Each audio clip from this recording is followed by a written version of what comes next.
Midinde Aduana Broni. Yame any mabedwafo e wotetemofra online TV so wo braye de Ketapa dwumadie e de brewo enti obawarefo a wote awariase no. Say who made any better ketema. Aduana Broni, it will never happen. You could have that here. Me made the best kete. Who can access to them? On town kawa dear. Oh, coffee.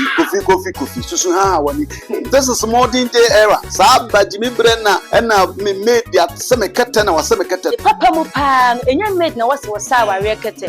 Na me oba kwa metie sa wo kasa me sa wo kete dia. Da ko oba na me da so. And then we say abedru modern status a chese. Oba etu kwa adwuma na ebia na to 10 kra na bia wo mai. Ebi sit down. It will never happen. No so come out here. Ye be mamo akwanya ama mo so mwatre madwene e wo dwumadie no so. Fiame nkuada bia wo bra abo nondu ene fa ekopem dumienu anase 10:30 p.m. ekopem 12 midnight. Sa me kasa Ketapa no waje me so seni yie.